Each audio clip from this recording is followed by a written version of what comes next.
Welcome to The Views with myself, Tyler.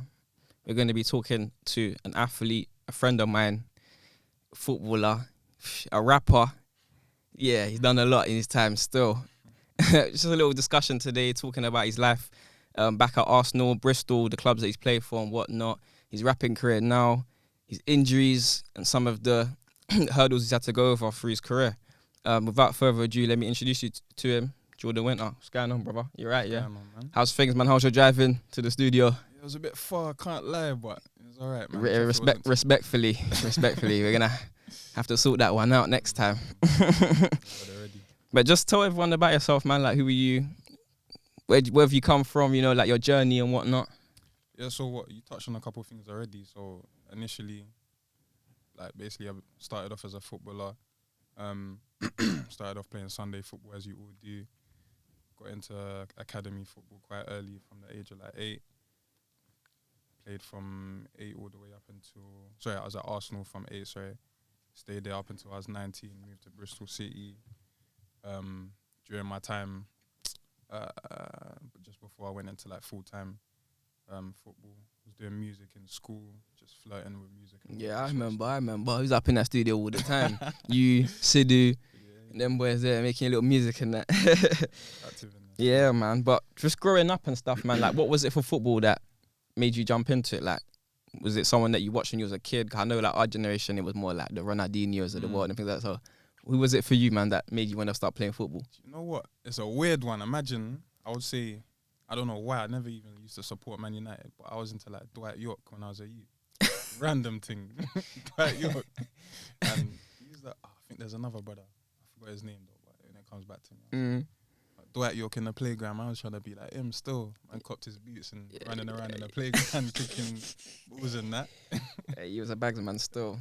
So, who was your first club that you played with? They said you started playing like Sundays. What was it? Yeah, so my local club, Redbridge United. One of my friends in my primary school, his dad was the manager of the team. Yeah. So he told me to come down. Went down, played there. Got into the team pretty early. I was just doing my thing. Then just skyrocketed from there. So when you was playing, like, let me know, what was it like when you was playing at that age group? Because like, at that level, was it just mad easy and stuff? Like, was you just juggling past everyone and you know what I'm saying, bagging goals and that all the time? Or do you know what? I wouldn't say it was mad easy. Like, obviously, when I was those ages, I thought it was quite competitive. I was a striker them times as well. So I was doing my bit, bagging goals here and there. Like, not even in an arrogant way, but I'd definitely say I was like one of the better players on my team. Yeah. That's probably why myself and a few other people got scouted to go elsewhere at that time as well. So did you get scouted from like directly to Arsenal from there? Yeah, I would say so. I remember someone spoke to my mum at a game. They just told me to come down somewhere. There was a few of us that had to go to one little trial thing. Done a training session, then went into games, and then all of a sudden, I go to Hale End, and then it's just there from a young age. Yeah. My bit's there. Right, let me tell you a little sad story, yeah. You can believe me if you want to believe me, and I know people in the studio right now looking like I'm crazy, whatever, innit? When I was like 10, I was playing for Bolognians, innit? If you know the club, local team. Imagine now, we're playing against one team in like somewhere in Upminster or like somewhere in Essex, that side, innit? Yeah. Bro, these times that we used to get pumped by every team, innit? There was West Ham scouts of this game. I was jugs in the first half. I was playing centre back though, to be fair. I wasn't really jugs in, but I was doing my thing. It was 1-0. You get what I'm saying? Like, the scouts had come and spoke to my parents at half time, and they're like, your son's doing really well. If he keeps it up, like, we're gonna wanna take him in, innit? Like, after blah blah. My dad now, being the fool that he is, he's played with my mental. He's come and told me, innit? So imagine now, we've lost 11-1. No way. We've lost 11-1. Them scouts were nowhere to be seen. Wait, what happened? Yeah, man, that was my opportunity. One and only opportunity, man. And well, here I am now, innit? Conducting interviews. But yeah, so signed for Arsenal at the age of 8 then. What was it like, the whole process of just signing for Arsenal and stuff? Of course, saying you got scouted and then went to do little train session and whatnot. But what was it like actually signing the paperwork, like going in? Because I know your mum would have to do a lot as well, like paperwork-wise and whatnot. But your first day and stuff like that? What was it like? I mean, like when you're young, you're just excited to be a part of such a big team. You know what I'm saying? So, like playing for Arsenal was always like probably like the proudest thing that I achieved from such a young age as well. But like I didn't feel like much pressure from a young age. It was just a hobby. Like I was just going in. There was a handful of like local London boys in there, so it's like I'm linking up with people from school. Yeah, playing football with them. Yeah, we're all good. We're doing our thing, playing against other teams, backing them. To be fair, like you've always been a humble guy, innit? So I can appreciate that answer. But I know there's other man that Matt said something like, "Yeah, man, first day was sick. Remember getting my kit." But like, you know how some men are, they play academies, they come into school with their training jackets and that. You know, even like Ainsley used to do that.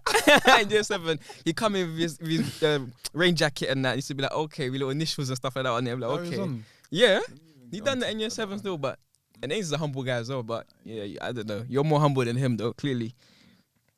But just like, yeah, so going into like high school times, how would you feel like your experience was? Because we went to the same school. So we experienced the same sort of things in school. Like you had nutcases in your year group. You think? So yeah, I know. What? How do you reckon like you managed to balance that, like your school life, and like your football in outside of school and stuff? Because you didn't really play school football too tough. I did here and there, but like I wasn't consistent. Like that's what I'm saying. So how was you like juggling like? Because of course you don't like day release here and there as well. And just like being able to train, like, did you have to cut out all the time after school to go training and stuff, or? Do you know what? No, we didn't. Not my age group anyway. Like we was always training in the evening, so I didn't really have to cut. Apart from like if we had a random tournament abroad, might get a couple of days off. Yeah. Reason over there. Did you feel like it was difficult to juggle it though, like? Because people knew you played for Arsenal in school and stuff like that as well. So you reckon it was like a lot of tension around you and things like that? Like I don't know. I didn't really like play on that sort of stuff. Like obviously early doors when I came in to school, people sort of found out that I played for Arsenal, but I wasn't shoving it in people's faces sort of thing. Like I was just, bro, in school I was more on playing basketball. Yeah, that's true still. So I wasn't even trying to flex on the football thing. I was trying to. You know what? Yeah, you just brought back so many memories when you said that. That's actually so true. You know what's crazy? I saw Joseph today at the station. Sure. Yeah, I saw him. I was coming from work. I saw him, but that's crazy that you said that, man. Yeah, a lot you don't know is that Jordan is just as skilled at basketball than he is at football. No one would know that because obviously you ain't gonna see the videos and things like that when playing basketball. But when he was in school, his year group was good. He had him, some other guy, Joseph, some other guy, Neil, and it was a serious team still in his age group. So yeah, that's true, man. I completely forgot about that. To be honest, completely forgot about that. But getting onto like your later years, then when you was in school, like I know like a couple things happened to you and whatnot, mixing with the wrong crowds and stuff like that. Like, do you think that had an impact on you, like in your mental and kind of like your vision and you know what I'm saying, and what you wanted to do in your life, kind of like set in stone that like I'm gonna go play football because other things that might happen to me, I'm not. This ain't my life. That ain't what I want to be.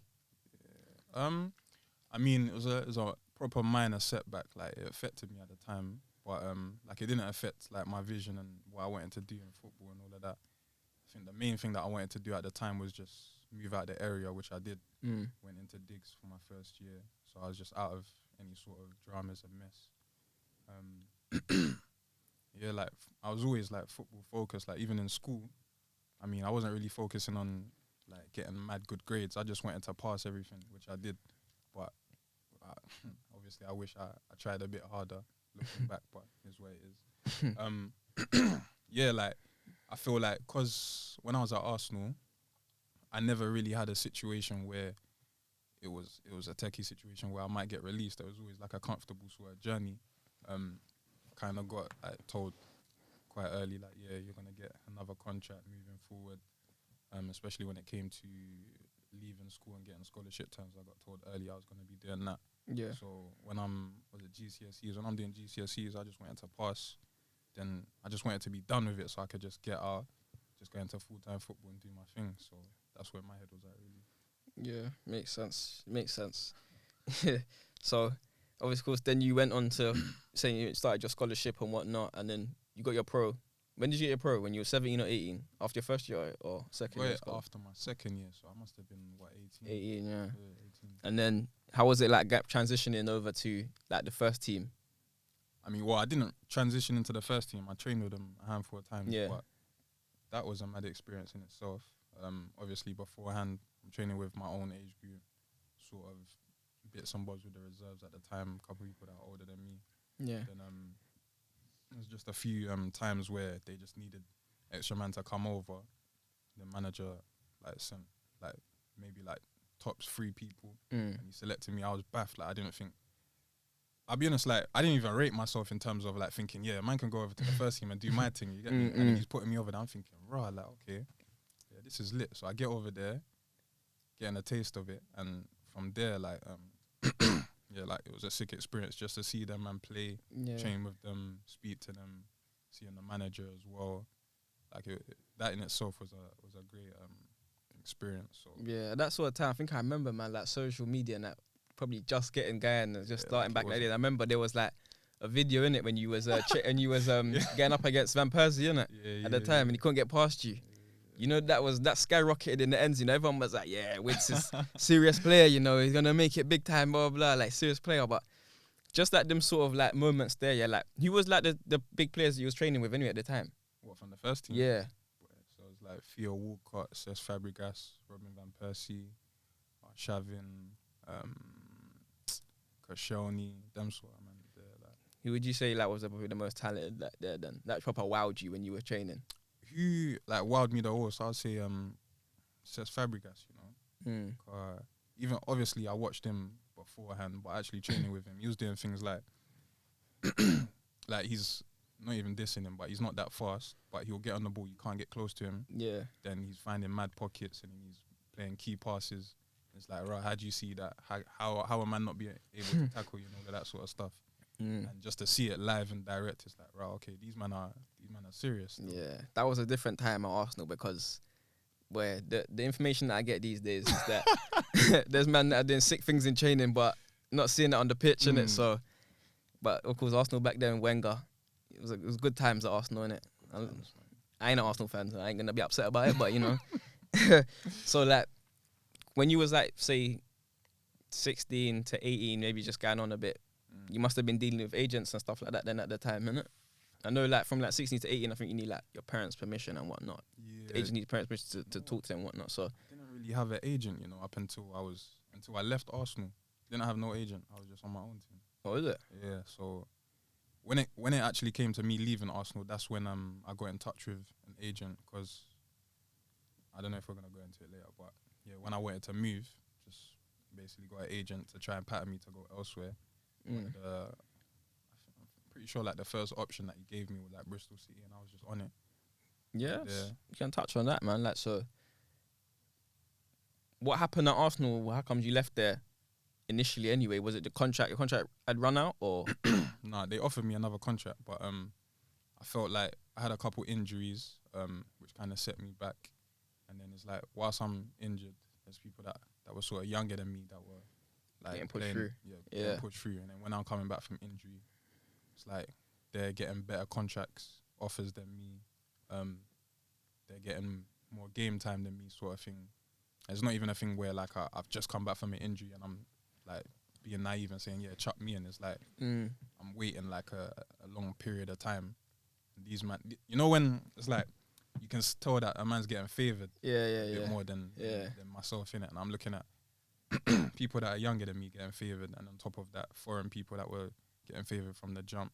It's this is long. Yeah. Then a couple of my friends were playing first team football elsewhere in lower divisions, so I just thought maybe this is probably the best time for me to go and try to think myself, cause I didn't really see a pathway for myself towards the first team at the time. So what sort of injuries did you kind of occur at that time? What was it exactly? So if I'm correct, I remember before I went full time, I had a lower stress fracture in my back, which kept me out for half the season.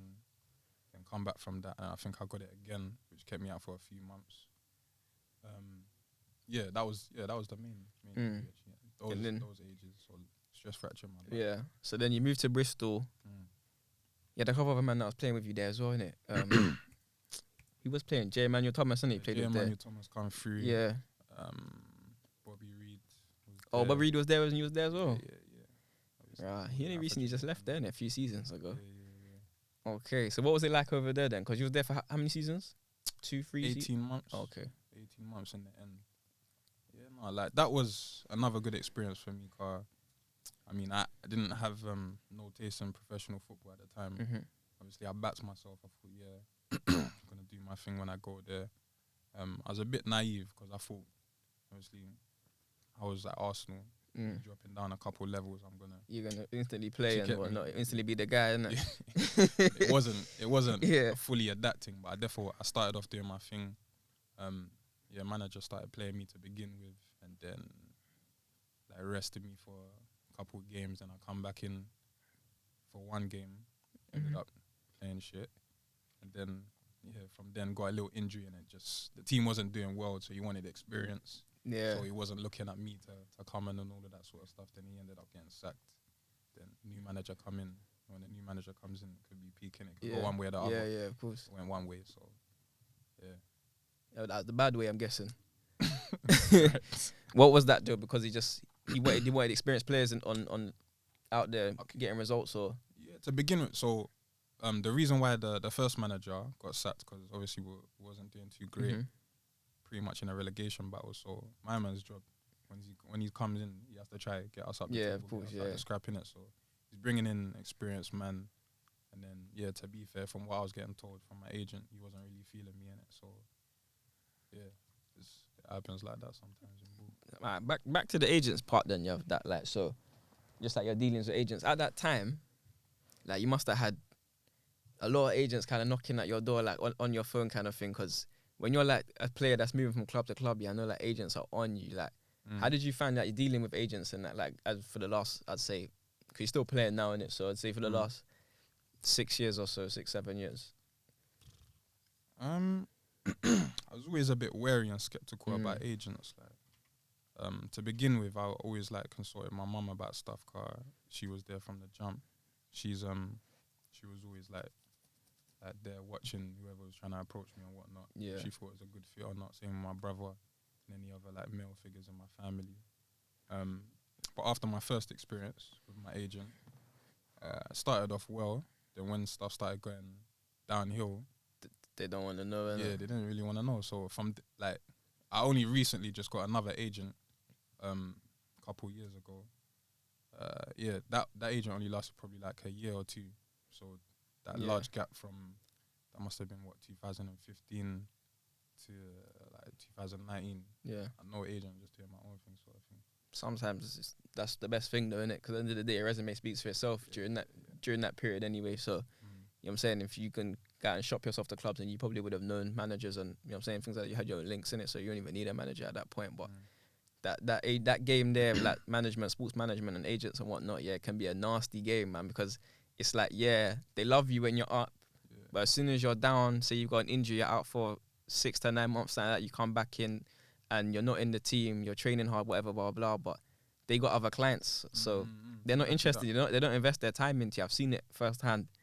They don't invest their time into you at all, and then it's like, where does it leave you? You know what I'm saying? Because you got your agents, they're supposed to be doing things for you. And say you're not playing at one club, you want to kind of get a move to another club, so you're all over his phone like, what's going on, what's going on, and you're not hearing from them kind of thing, and they're like, we're gonna sort something, and next thing the transfer market's done. End of the season's come, transfer market's done again. You're like, hold on, I'm just sitting here riding the bench. Yeah, cool, the money's nice, the paycheck's nice, but I want to be playing in it. Cause at the end of the day, as you said in it at the start, you play the game because you love the game, innit? Like that's your thing, and like, you're not. There's some man that are out there playing for the check, innit? Some man, innit? But there's other people that really enjoy the game that are out there that are really, you know what I'm saying, trying to play in it, like not trying to sit on the bench and collect a check in it. Some people, innit? Some people. So what sort of like mental like challenges you reckon you had to go through then when you had them injuries and that, man? Because I'm saying, of course, it must have been very hard, innit? Yeah, I mean, their experiences nonetheless. I mean, just having to deal with long stints being out, just in the physio room, watching the boys go out and play or train, and you're just there with the physio, just doing exercises like 24/7. It gets tedious, like it's so boring. But again, when you're young, you're not like sort of working on your mental strength to a certain extent. Probably not thinking, okay, like I'm building myself back up to get to a place where when I come back, probably potentially going to be stronger. I'm in a better position physically to not get injured moving forward. Yeah, the worries about when you come back, am I even going to play? Am I going to get another contract? All of that sort of stuff.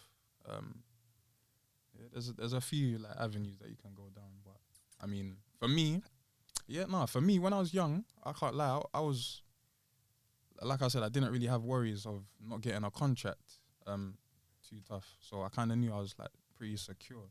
Like I sort of believed in myself as well. I just needed to finish the injury time basically. From what I remember. I'm guessing you must have like your mum there like all the time as well then for you. Just keep reassuring you and that you're gonna be good, blah blah. That's just it. You need your queen in it in your life. Yeah, man. So like going into like nowadays, like more current time, of course you're saying you're playing at Dartford. Like how's that going? You say you just started pre-season now, so yeah, it's going well to be fair. What we're in the Conference South, pretty one of the most like competitive teams within that league. Obviously the last little season's been kind of mucked up because of COVID. Last season I think we was second or top before the season got voided. Yeah. Season before that we finished in playoffs, we lost in the final. Season before that when I was there, just missed out on the playoffs. Yeah, this season's looking exciting as well, I can't lie. So you're trying to be the vocal point in the team, yeah. Experience. I'm a senior man now. Yeah. So say like what's your goal then? No, because how old are you now? 27? 27, yeah. So what's your goal, like just playing in that level now? Like are you doing it just for the fun now, or are you actually doing it to kind of make your steps back up to Premier League football or not? Because look at like someone like Vardy. Vardy was, you know what I'm saying, he was playing at non-league until he was at 26 and then started making his way back up in it. So I mean, for me, I would say a few years ago, I was still like hopeful that I would push up the football pyramid. But now, I'm not that hopeful of me like kicking up the leagues and all that sort of stuff. Cause obviously, a few of the setbacks that I've had from a younger age, there was even a little period where I didn't have a team for like half the season, so I had to go elsewhere looking for like income and whatnot. From doing that, I've like dived down different career avenues, music one of them, coaching as well. So that's what I'm doing on the side. So it's like I got responsibilities and I've started other ventures that I kind of want to continue. And you know, I don't even know when I'm gonna finish this ball thing, but yeah, that could be soon or a handful of years. Who knows?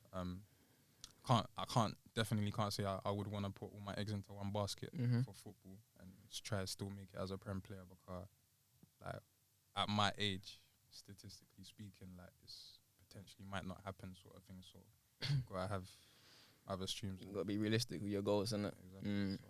But you see, like like coaching, saying you're there now, so I know it's like just kids and that, but is that not and you would want to like pursue like in the future? Because I know you must have certain badges and whatnot, certain qualifications to do it. So I mean, yeah, you got the links in it in the game. So yeah, no, it's true. You know, I can't even lie. I thought about it potentially like going back to Arsenal and even coaching, but I'll be honest, it's not really a passion of mine. It's just something that I can sort of do, and I've got good experience in terms of like me playing sports myself. As I've been doing it for a few years, I know how to like reason with kids and whatnot. So depends how life pans out really. Like I could probably like start my own sort of company or just continue with who I'm with now and just do things on the side. Yeah. Yeah, that's what I'd say about that sort of stuff. Well, also you got another avenue you could go down with your music. Yeah. You got your tune come out the other day, Broke Boys. What's your thing for that? Because as I said earlier, like you've been doing this music thing from when I first knew you, from when I was in that year 7, you was in that year 10. So you was doing music thing from way back, and you was always good at it. So it's always something that people always been like, Wince could have went and done music from young, blah, blah, blah. Could have been doing it, could have blown. How you see all these idiot man blowing now, you make proper music, you get what I'm saying? So it's like, how come you didn't like pursue that from a few years back and whatnot? Like the reason why I didn't pursue it from a young age or from earlier stages, cause like I felt like because I was at Arsenal, me doing music on a proper thing and playing for Arsenal, it would have backfired Yeah, on me, yeah. sort of thing, innit? Like no one would have really Yeah, no. taken me serious, and those were the times where I was really thinking, yeah, I'm gonna be like a serious baller, like Mhm. to get me playing high level football. As time has gone on, just releasing songs here and there just for fun when I want, sort of thing. It was just cool and whatnot. But as I said, as I've got older, as you just said, even there's people that are putting out music and not all that sort of thing, and they're getting mad traction and whatnot. And then I've got my network of people are telling me, yeah, you're good. You should actually start taking it serious. So, yeah. And you got a big network of people. I know that for a fact, bro. Yeah. So yeah, exactly. So that's one of the main reasons why I looked at it and said, yeah, you know, I'm just gonna give this a proper push. I don't want to get older and look back and feel like, oh, I should have tried it, and then not do anything, and then who knows what could have happened. Saying you got any new projects on the way, anything like that? Yeah, so I got an EP that's pretty much done, called Take Note. I'm not sure when it's gonna come out. The song that I just released the other day, Broke Boys, that's gonna be on it.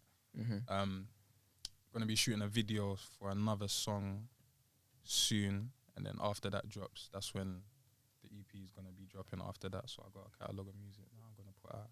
Yeah, that's good still. That's good to hear, man. Boy, so that man in say 5 years time. 5 years time.